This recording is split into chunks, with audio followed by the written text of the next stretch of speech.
Hello there, YouTube. Devin here again. I'm enjoying the awesome blizzard we're getting here. I'll do some probably outside videos once I get home, if I get home early enough and there's some light outside. But before I go to work here, I'm gonna do some videos on some of the jackets I use. And these jackets I use usually as standalone, but if it gets really bad outside, like if there's a lot of precipitation or it's extremely cold, I will normally use this as a kind of mid layer to a jacket, and I'll normally throw normally it's my cotton jacket over this, my wax cotton canvas jacket over this, but I like these awesome jackets over other types for one specific reason. They're made out of wool. Now, these are the two that I use most, and this is a Swiss one on the right, and this is an American one on the left. But I actually ended up buying this one in Canada. So, but what we have here is we have the CC Filson. If I could get the tag to show up there. See, 100% virgin wool. This is the wool single layer Mackinaw wool jacket. I do have a double layer one too that's green, but this is the one I use the most just because I'm really warm blooded, so I really don't need much more than this. These are kind of the two jackets I'll wear down to like almost negative 40 degrees Fahrenheit.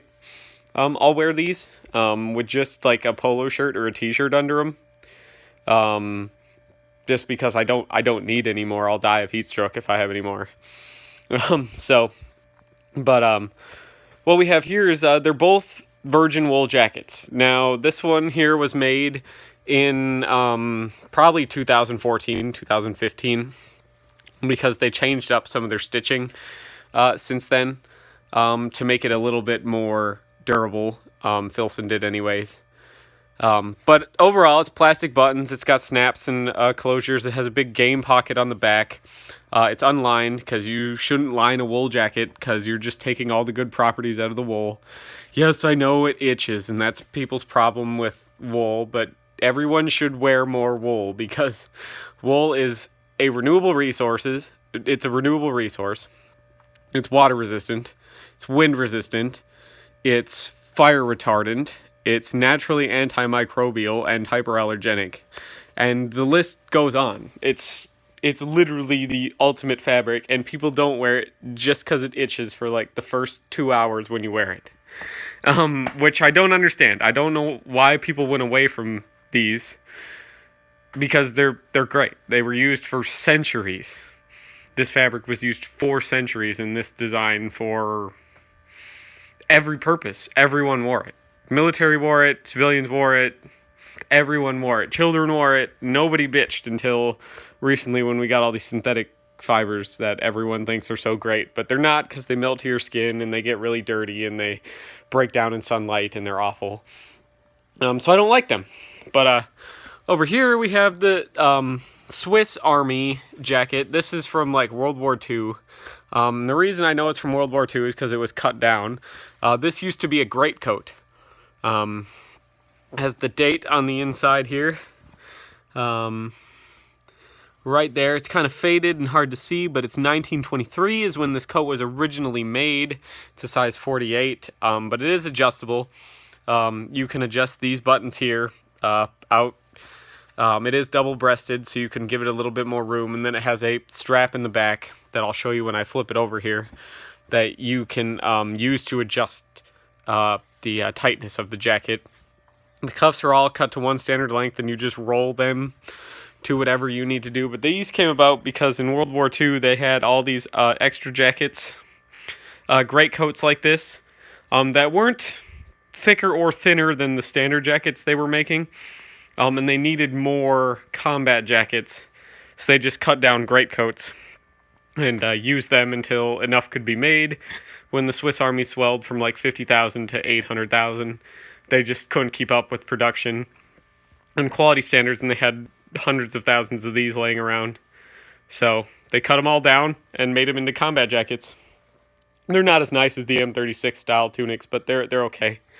And when I don't need a jacket, I'm normally wearing a wool sweater. And so this is a wool blend sweater, but I have a lot of 100% wool sweaters. But it's 70% wool, 30% like polyester type fabric. This is also Swiss. I've got 100% cotton sweaters. I don't like those as much. They tend to fray more, and they're just not as nice. Wool you do have to dry clean, or if you are afraid to take it to the dry cleaner or anything like that, I don't know why you would be, but you can wash it, cold wash it, and air dry it. Don't use any harsh chemicals on it. Use like Woolite on it, and just air dry it. Air dry it very thoroughly. Don't iron it. Don't do anything to it. Just hang it up and let it fully, completely dry. It will be a little bit stiffer though when you wash it and dry it that way, just so you know. So just shake it out real good and hopefully it'll loosen up a bit.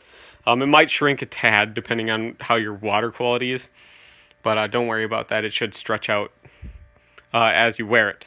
But I just wanted to show you guys this because I hope there's somebody out there who's like me that can't get enough wool products. I buy wool all the time. I've got wool hats, wool socks, wool undergarments, wool base layers, wool overcoats, wool greatcoats, wool mid layers, wool jackets, wool sweaters. I have wool everything because wool is the ultimate fabric, and I'll never stop wearing it because you can't really get anything better than this. A lot of people ask me, how long does it take the itch to go away? Well, if you're like me, I actually have pretty sensitive skin, so it takes usually a couple days of wearing a wool jacket or wool sweater for the itch to go away, because once you get enough oil from your skin into the fabric on the inside of it, it will naturally like mat the fibers down on the inside, so it won't itch as bad. But it can take a while for that to happen. Most people usually don't notice the itch after about 6 hours of wear on the garment for the average person. Some people just don't mind it at all, but for me it takes about a day. About 20 hours of wear, 20 to 24 hours of wear before the item will stop itching. Just so you guys know. So hopefully you guys invest in some wool products like this, and you like stuff like this. I'll flip over and show you the back now of the Filson jacket. Here you can see the game pocket. It's just a big pouch in the back here. I'll flip over the Swiss one now, so you can see the back of that. There's the back of the Swiss one with the nice brass buttons and the belt holders on it. So, but hopefully you guys like this video. You subscribe if you like this sort of thing. Hopefully there's somebody out there who's like me, and you have a bunch of wool jackets like I do, because I just love wool jackets.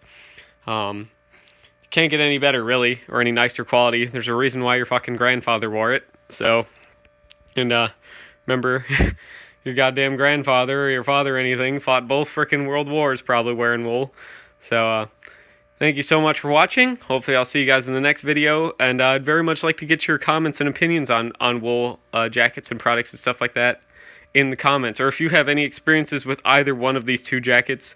These are like my two most highly recommended wool jackets that I would recommend you get, that are still available. You could still find these. These ones they still make.